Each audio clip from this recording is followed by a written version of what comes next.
Canary in the coal mine is not just a metaphor. It really was a thing. We'll explain why. Gumby, the famous green claymation character, has a connection to avant-garde filmmaking. What's the backstory? And what about Angostura Bitters? The label is too big for the bottle. How did that happen? And finally, in this episode, we talk about signatures. What was their purpose and how long have they been around?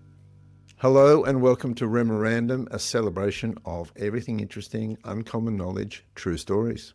I'm Remo Frey. And I'm Claudia Chan Shaw. Now, Remo, I see what you did there. You threw in an extra tagline. Which I dreamt. I said to Melanie the other day, I said, I'm even branding in my dreams. I kind of, true stories. You know, it's like David Byrne's been there and done that, but it is actually quite accurate, isn't it? True stories. Well, you know, they always say stranger than fiction. True stories are always the source of great, great anecdotes. Anyway, I'm knee deep in stories at the moment because the REMORANDOM 5, blue REMORANDOM 5 is due with the printer on Monday. And so we distributed copies to the proofreaders on Sunday night, and I need to hear back from them by Friday. And then it's off my desk, another one bites the dust. But goodness me, how many do you think How many do you think you're going to have in the series, or is that a secret? It's not a secret. I tell basically anyone if I'm meet on the street at the bus stop, I'll tell them 7.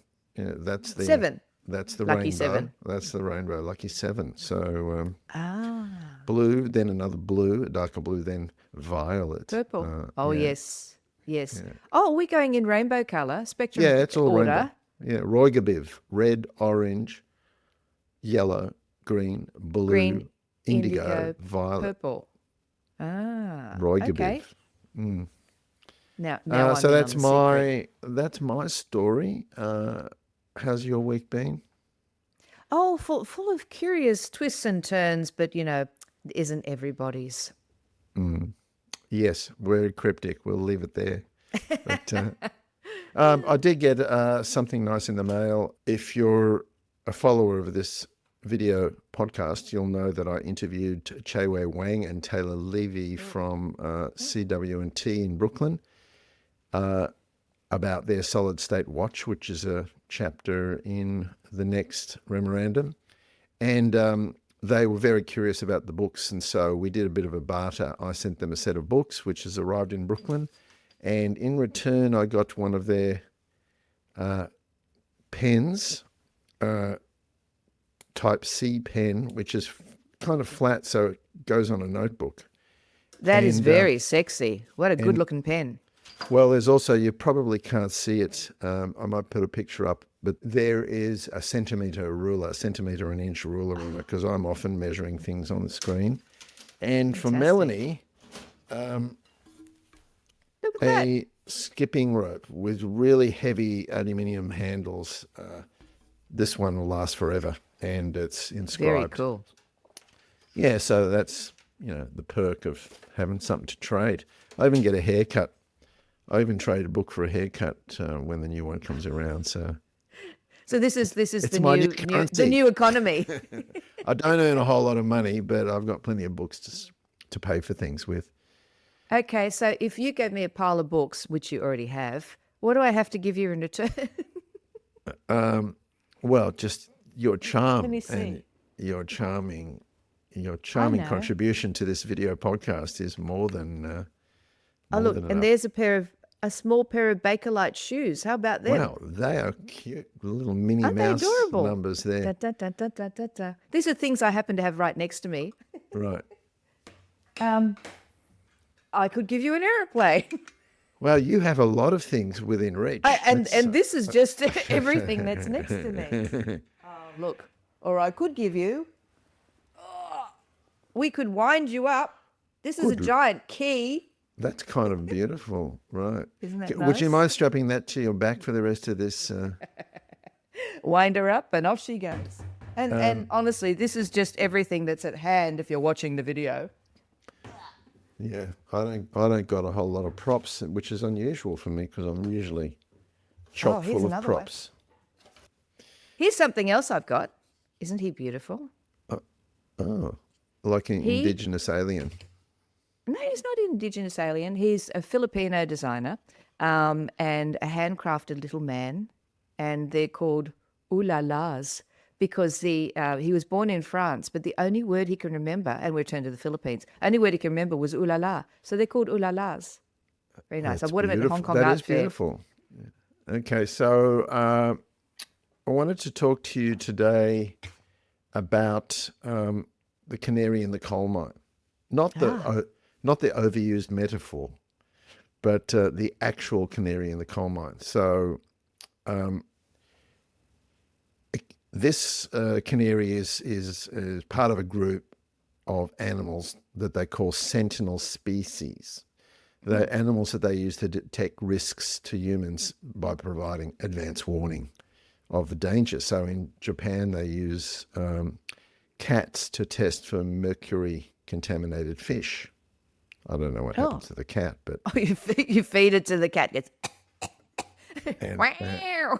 honeybees are very susceptible to air pollution, and a sick bat is a very good indicator of pesticide contamination. So it happens. Ooh. So, but they pale into insignificance compared to the classic, which is the canary in the coal mine. So the idea of using canaries in coal mines to detect poisonous carbon monoxide and other toxic gases before they hurt human miners is credited to a Scottish physiologist, John Scott Haldane.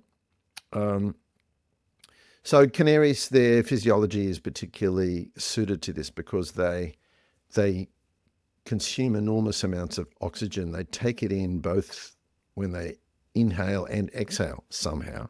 I don't know how. And their heartbeats also 100 times faster than a human being. So any carbon monoxide is absorbed very quickly into their bloodstream. Oh.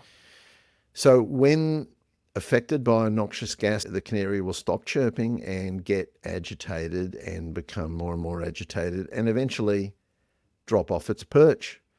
And that would give miners enough time to retreat, get back to the surface and fresh air before succumbing to the carbon monoxide themselves. So as an aside, they did think about using mice for this, but a dying mouse curled up in the corner of the cage was not nearly as obvious and visual as a yellow bird dropping off a perch. So Yes. they needed to go with what was going to be the most obvious thing.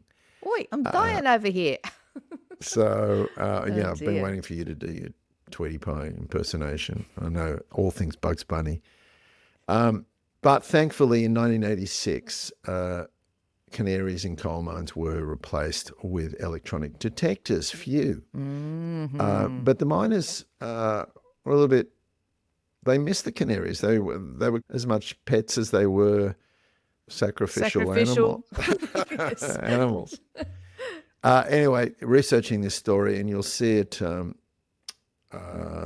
the video. I'll put a picture up of it. The most interesting thing I found was this extraordinary cage that they designed to resuscitate unlucky canaries after exposure. If they got them fast enough and stuck them into this like hyperbaric chambery looking thing and pumped oxygen into it, the canary would be chirping again. So there's a happy ending potentially. Oh, put the canary in an oxygen tent. Yeah.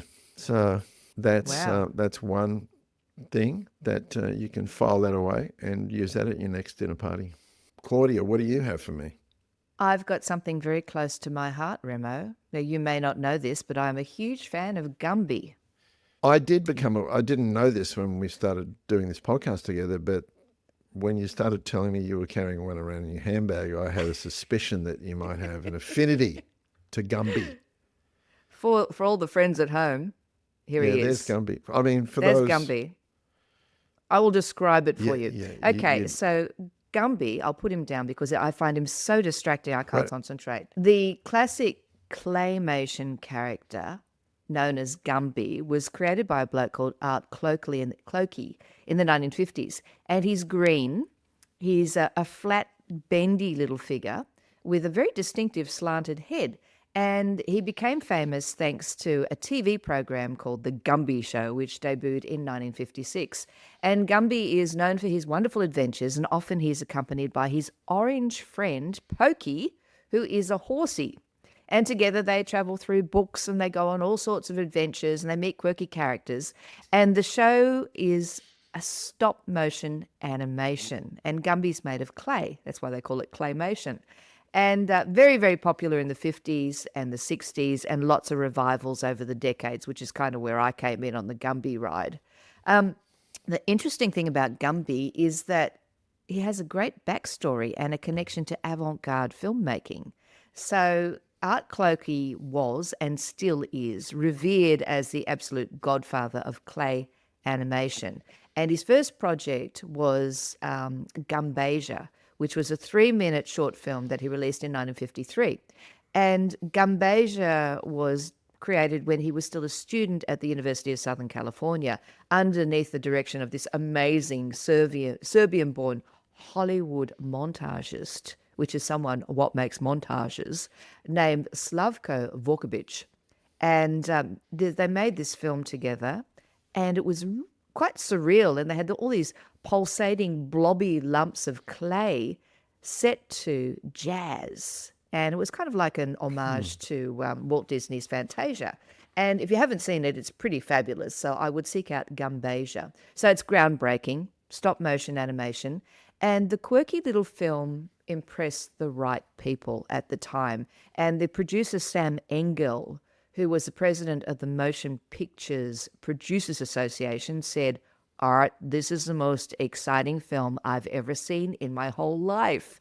So because of that, this guy, Sam Engel, was given the job of improving children's television for a project for NBC. So he gave Art Clokey and his wife Gloria a contract for 7 years to produce a series on Gumby. So June 1956, it becomes a segment on Howdy Doody, and then he gets his own show.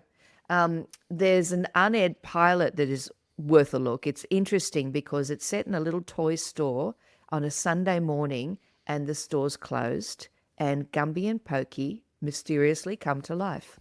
Sound familiar? Hey, wait a minute. Yeah. Okay. You seen Toy Story? Yeah. But this is 40 years earlier. And then you might have seen the funny references on Saturday Night Live with Eddie Murphy dressed up as a brash, loudmouth, really cranky version of Gumby, whose catchphrase is, "I'm Gumby, damn it." And he's been in The Simpsons. He appeared in an episode of Friends. But the best thing is that Art Clokey directed Gumby the movie in 1995, which followed Gumby and his friends around, and they encounter the mysterious, horrible blockheads who are the red baddies. villains of the series. Now, Gumby's image has been used many, many times on all sorts of things, toys, shirts, comics. In the 1980s, I used to wear a T-shirt that said, "Gumby for President." I wish I still had that today. Paved the way for stop motion animation like Wallace and Gromit, The Nightmare Before Christmas, and Caroline. And it shows that stop motion is an absolutely legitimate, groundbreaking form of animation. Now, so this is the Gumby that goes traveling with me. I also have, I'm holding Gumby up for those who have the benefit of the video. This is my spare one, There in a spare. unopened. Unopened. Yep. Unopened, just in case I need a new one. And just for the Gumby aficionados, the one I'm holding up has rather wide open eyes. This is the 1960s version. Gumby had many, many versions over the years. I do not like the current version, which has a different angle to the head.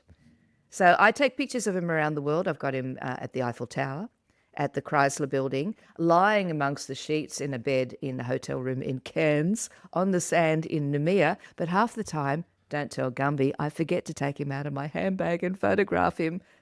Oh, no. So he's cops an eyeful of all of your handbag items then. He does. He's very good with lipstick. I I did a cartoon in my very early 20s called Gumby Goes Bad, which kind of had a Gumby like leaning up against a building with crosses for eyes and, and empty liquor bottles and cigarettes around him. I wish I was able to find that, but it's Oh, I'd buried love to see buried that. some way in storage. So Breaking yeah, no, Bad. Gumby is an icon, and yeah, I was also surprised by that backstory. Good, cool, credible backstory. So there you go. Absolutely. Absolutely. Another cool thing is Angostura Bitters, I reckon. Yeah. I love Angostura Bitters. It's shockingly expensive though, but I always have a little bottle that I shake into things. I'll explain. But so you know what I'm talking about, right? It's I do. that little bottle with a bright yellow cap. So it's a concentrated. It's very alcoholic, but you only ever use it like a drop. It's prepared with herbs and spices, and it's been produced by the House of Angostura for a very long time, since 1824. Actually, the first factory was in Venezuela, in a town called Angostura, hence the name. Oh. And it was developed by a German surgeon general for Simon Bolivar's army in Venezuela. His name was Johann Gottlieb Benjamin Siegert. And so he was selling it from 1824, and he established the distillery in 1830. And not long after, well, actually, 1853, it was sold abroad. And in 1875, they moved the manufacturing from Venezuela to Port of Spain, Trinidad, which is where it remains today. So it's become kind of a very Trinidadian thing. But the besides that little bright yellow cap, the thing that really distinguishes a bottle of Angostura Bitter is the label, and you notice it straight away when you look at the bottle. It's too big for the bottle. It like hangs over at the That's top. true. Yeah, it's oversized. Yeah. The story there is that Sigurt's two sons, when they took over the business, they entered the bitters into a competition. One brother was given the task of finding the bottles, and one of printing the labels. So you see where this is going, right? I mean, one's doing the bottles, one's doing the labels. They didn't communicate properly, so the label's too big. Panic, what are they going to do? Anyway, the ill-fitting label, they lost the competition, but the ill-fitting label was a bit of a sensation, and sort of it became part of their branding, and they stuck with it. And to this day, even though they could make the label the right size, they never do.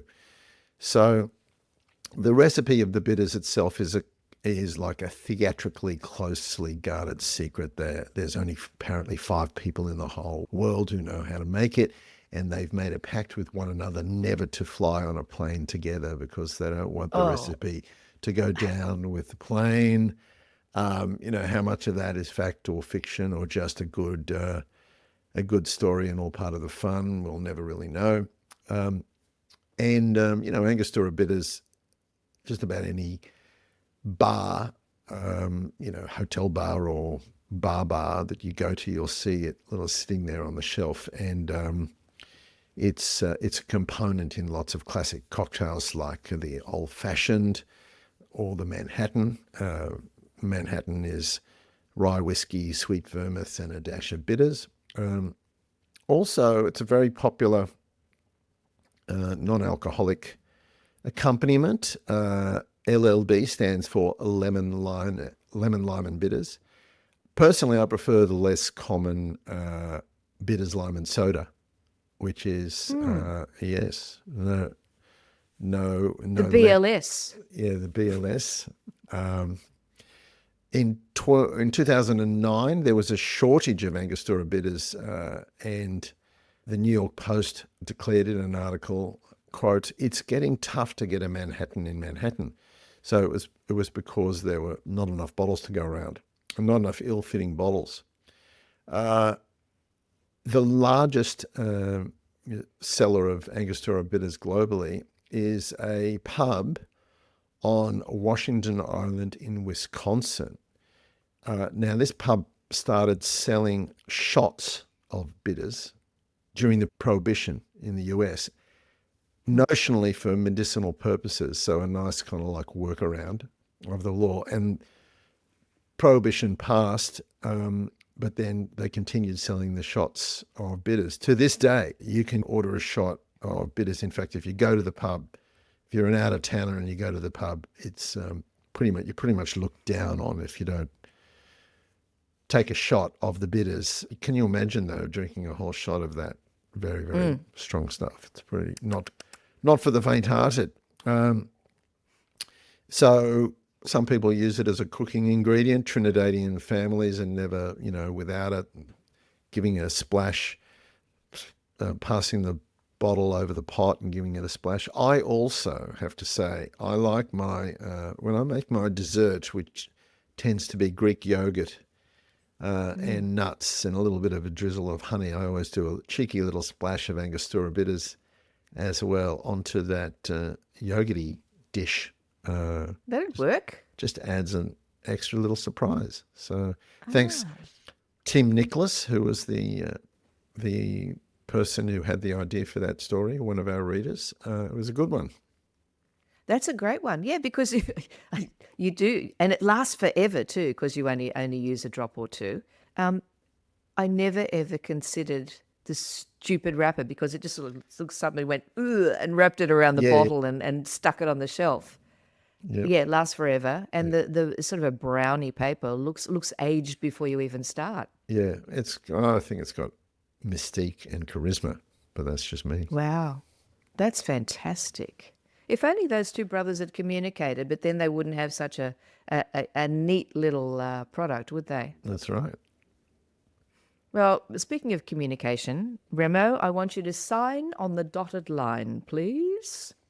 In the United States, if I said that to you, you might be asked for your John Hancock, meaning your signature. Mm-hmm. So this all comes from the very, very prominent signature of John Hancock on the 1776 Declaration of Independence document. Hancock was the president of the US Congress, and his signature on the document was so large and so very bold that it became synonymous with the concept of the word signature itself. So what is a signature, I hear you ask, and how are they made? Well, a signature is handwritten. It's a depiction of somebody's name or their nickname, or even a simple cross on a document that says that is your proof of your identity. And in some countries, illiterate people put a thumbprint on legal documents in lieu of that written signature. Many people have signatures that are much fancier than normal cursive writing, lots of flourishes, ascenders and descenders, and exotic flourishes. As an example, that John Hancock man, the final K on Hancock, on his signature, it loops back under his name, sort of forms an underline on his name. And that kind of flourish is called a paraph, which is a French term meaning flourish or signature.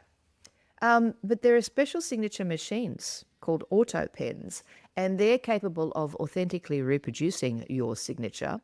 And they're typically used by people who need to sign a lot of paperwork, like CEOs or heads of state, or celebrities signing all of those wonderful fan photographs. People who use auto pens often don't declare they are, because it's perceived that it's really not quite as authentic as your hand-done signature. In 2004, there was a bit of controversy. Donald Rumsfeld, who was then the US Secretary of Defense, copped a lot of criticism after it was discovered that his office used an auto pen to sign letters of condolence to families of American soldiers who had been killed in war. Bad form. That's not good for that to get out. In the languages of Chinese, Japanese, and Korean, people traditionally use a stamp object known as a hanko with the name carved in tensho script in lieu of a handwritten signature. Think of a signature on a painting. Very, very important to the value of the artwork. Picasso has a cool signature. And one of the earliest examples of a signature is way back in 3000 BCE, the Sumerians and the Egyptians used to have a series of symbols and pictures that said who you were. But now it's all changed. It's all different now. 1980s technology, the fax machine, you could fax documents around the world and the signature was reproduced on that. In 2000, the then President Bill Clinton signed the e-sign Act into law, which validated electronic signatures, and an e-signature became globally accepted. So much, much simpler than we're waiting for paperwork to go around the world in the post. So, when you've got to sign an e-signature, do you opt for that stupid random cursive one that they give you and go, that's not my signature, I'm not going to say that's mine, or do you upload the real thing? How about using your finger on a screen to try and replicate your signature? Half the time it doesn't look like your signature. So, got a pen? Sign here, please. I'm absolutely with you on that. Do I do the lazy thing and just check that daggy version of me, or do I usually I upload my own signature, which is really just the letter R, has been for a long time. I got kind of bored very quickly writing my whole name. You shortened it. Yeah, so it's very, very short. And your name only has 4 letters too. So wow, you're so lazy. I'm so lazy. I can't even do that. But the whole auto pen thing has been in the news recently because Donald Trump doesn't like the fact that Biden used the auto pen for a bunch of things, and he's trying to imply that maybe Joe Biden didn't have a lot of consciousness of some of the stuff that he was signing. But anyway, we'll leave that for another. We'll leave that for another day. Yep. All right, I'm going to cogitate that. Thank you so much for all of that. I didn't imagine that signatures was going to be as interesting as that, but there you go. Oh, it's your delivery. Oh, look. Such as your Gumby powered delivery. See, Gumby has an opposable thumb, but he doesn't. All his fingers are joined, so I doubt he could sign. So he's loving the electronic one. Yeah. All right. Well, thank you, Claudia. That's all from us for this episode of REMORANDOM. Get online, order our books, subscribe so you get the next book coming in October 2025. And if you think that maybe you've got a story as equally fascinating as Gumby, I mean, that had me for today, you could send your suggestions to hello@remorandom.com, and we would love to hear your suggestions. Thanks, Claudia. See you next week. Thanks, Remo.